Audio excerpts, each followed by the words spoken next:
Salut, ici Jean-François de Sentier du Bonheur et aujourd'hui je voulais te parler de quelque chose, d'une émission que j'ai vue hier, le 13 juillet 2022 à la télévision.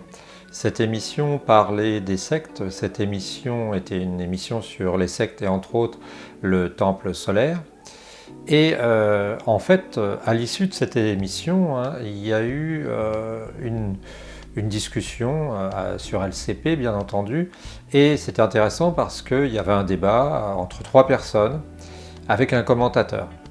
Donc ça, c'était très intéressant. Le principe est connu, le fait de faire venir des intervenants de qualité est toujours important, et ça n'est pas à remettre en cause. Où j'ai été surpris, et il fallait que je m'exprime, c'est sur le traitement, encore une fois, qu'on a fait de Thierry Casasnovas, puisque, une fois de plus, eh bien, on a stigmatisé sa pratique, ce qu'il a fait, ce qu'il a pu être, et on a vraiment l'impression de plus en plus qu'on assiste à une sorte de jugement implicite, c'est-à-dire qu'on n'a même plus à le juger, on n'a même plus à aller sur le terrain des faits. On le montre à longueur de temps dans les émissions comme quelqu'un qui est vraiment finalement à mettre au banc de la société, voire même, on va le voir, à mettre en prison. Alors je précise que surtout, je te demande une chose sur cette vidéo, c'est de ne pas t'abonner, de ne pas mettre de like, parce que j'en ai marre quand j'interviens sur le sujet de Thierry Casasnovas d'être eh bien, après critiqué sur le fait que ma chaîne peut faire du gras à partir de ça, peut faire aussi des vues. Et c'est pas mon but. C'est pas mon but parce que si j'interviens, c'est parce que je trouve que là, on est dans une situation où il faut quand même de temps en temps dire ce qu'on pense, dire ce qui se passe et donner des éléments pour essayer de comprendre le contexte global. Alors donc hier on était dans un contexte émotionnel avec cette histoire du temple solaire, je rappelle les 16, je crois, 16 personnes en 95, avant 2000, qui se sont suicidées, alors on ne sait pas trop qui a suicidé qui à la 22 long rifle, peut-être c'était des armes, donc ça devait être des petits pistolets je pense, et qui se sont ensuite fait brûler. Donc tout ça, c'est la première partie, c'est le documentaire de LCP, la chaîne parlementaire, et donc c'est quelque chose de normal. Après, ensuite, c'est là que ça commence un peu à tourner curieusement parce qu'on convoque, entre guillemets, trois personnes. Le but, c'était de savoir si la France avait baissé la garde. Je ne me souviens plus complètement du titre de l'émission, mais savoir si la France avait baissé la garde en matière de secte. Et on convoque plusieurs personnes. À gauche, donc il y avait le présentateur au fond. Il y avait à gauche un monsieur qui s'appelait Christian Gravel, ou Grandel, j'ai mal écrit, Gravel, qui lui était le président de la Miniluve. Donc cette personne était préfet apparemment, sur la gauche. Et puis l'animateur au fond, à droite au fond, il y avait un monsieur qui s'appelait Jean-Loup Adenor, qui a écrit un livre sur les sectes, dont dans le titre il y avait des choses intéressantes.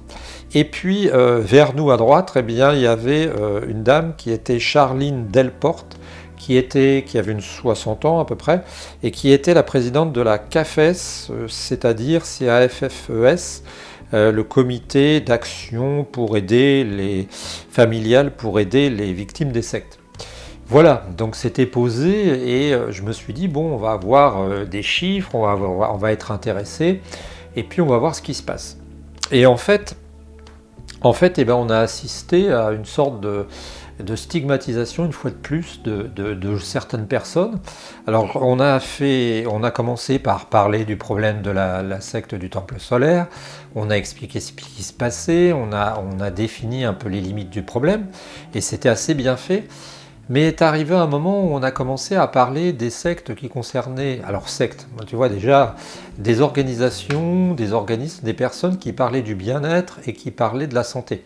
Et à ce titre, Thierry Casasnovas était concerné puisque lui, fait partie de ça.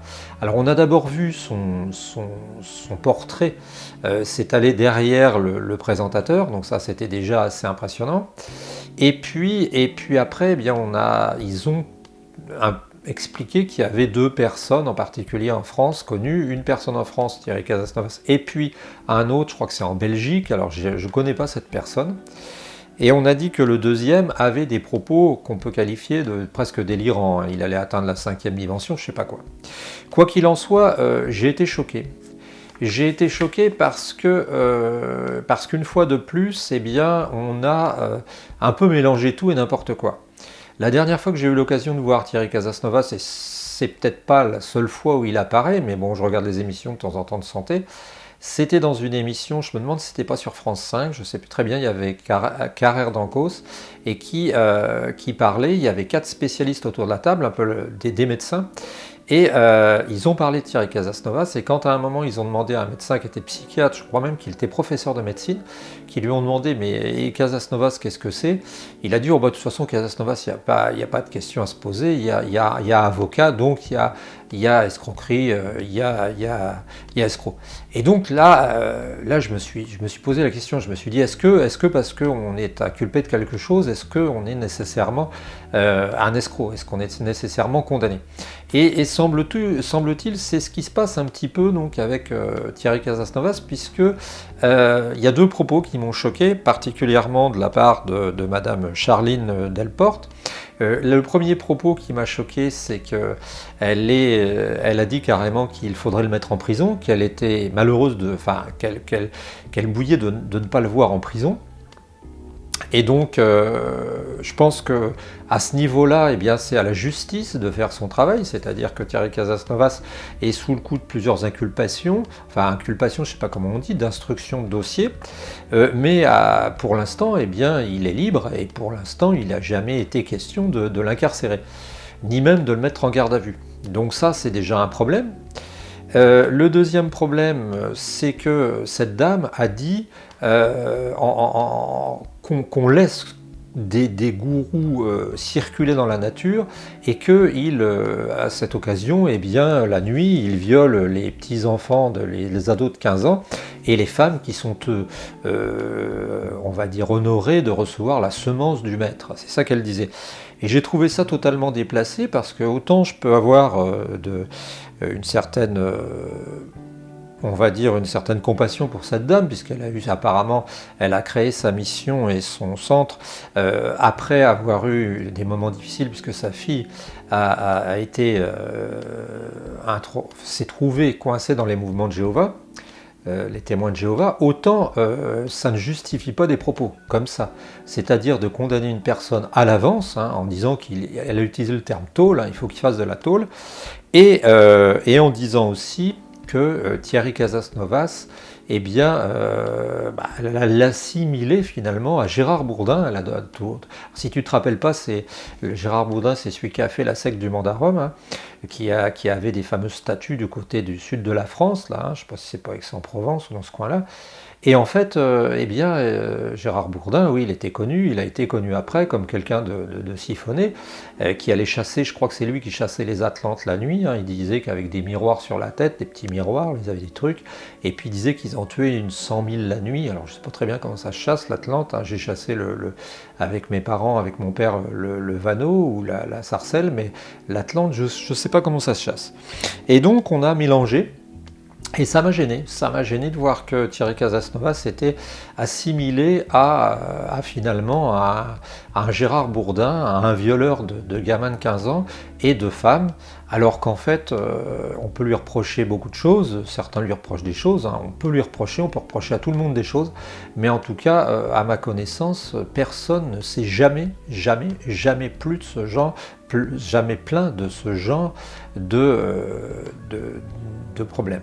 Donc, je pense que la justice, je l'ai déjà dit, personnellement, je suis un citoyen français, je fais confiance à la justice de mon pays, je pense qu'il y aura une instruction, bien entendu, c'est flou sur le moment où ça se passe, quand est-ce que sera le procès de Thierry Casasnovas, mais en tout cas, j'ai l'impression qu'il y a là un climat, que ce soit dans les deux émissions, une sorte de climat de haine, de détestation, qui fait qu'on a l'impression qu'une certaine France a déjà jugé Thierry Casasnovas. Or, comme le disait la dame, puisqu'elle parlait du moyen d'arriver à le coincer, soi-disant, puisqu'il n'aurait pas de diplôme, eh bien, il n'a pas de diplôme de médecine en tant que tel, eh bien, elle disait, moi je fais confiance à mon pays, à la loi, mais la loi ne peut pas grand-chose si ce n'est la loi économique.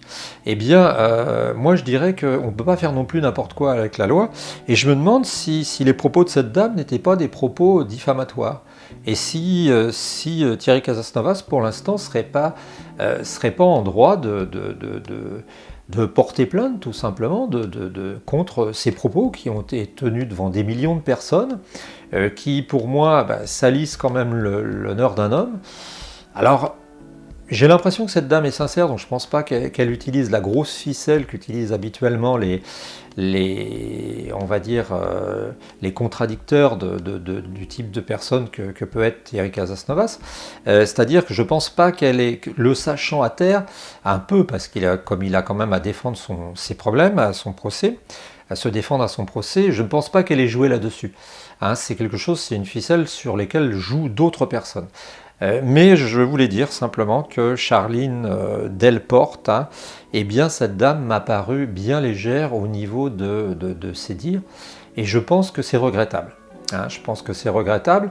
Alors, une idée d'espoir, enfin une image d'espoir, c'est quand même que si on nous dépeint comme Thierry Casasnovas, le modèle même du mouvement sectaire, eh bien, je m'inquiète peu sur les risques quand même qu'il y a de voir des dérives comme avec le temple solaire. Je m'inquiète peu parce que je me dis que si c'est vraiment le pire qu'on connaisse sur les 500 mouvements sectaires, eh bien, on a quand même, on peut être un peu rassuré. Maintenant, il faudrait continuer à travailler sur ce qui est vrai, ce qui n'est pas vrai. Hein. D'après ce que j'ai appris, la mini-luve aurait été saisie à plusieurs centaines de fois par des gens qui auraient été incités par Internet à le faire, par des vidéos YouTube. Eh bien, il faudrait vérifier tout ça. Je vais essayer de téléphoner à la mini-luve pour essayer d'avoir des informations quantitatives et pour voir si ce qu'a dit Thierry Casasnovas lors à l'époque où, je crois c'est il y a un an, il a arrêté de passer ces vidéos, et bien si ça correspond, et puis si c'est vrai. Et si c'est vrai, bien ça veut dire qu'on peut déclarer n'importe qui, n'importe comment, et que dans notre pays, une déclaration ne veut pas dire grand-chose. D'ailleurs, certaines déclarations sont inutiles, hein, sont pas avenues. Alors, ce que je voulais dire aussi, la dernière chose, c'est que le procédé qui consiste à mélanger des personnes, entre guillemets, respectable, et puis d'autres n'est pas un procédé nouveau. Hein, mélanger le temple solaire avec Casasnovas ou même avec les crudivores, hein, parce que j'ai vu que les crudivores constituaient une dérive sectaire. Irène Grosjean, le Chou Brave, qui m'ont pas l'air quand même d'être des durs. C'est un mouvement principalement de femmes, je crois. Hein.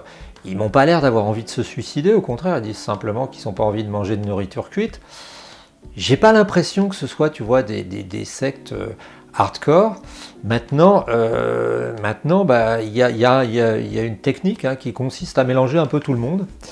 Et il y aura une technique aussi une question qui consistera à se demander pourquoi on fait ça.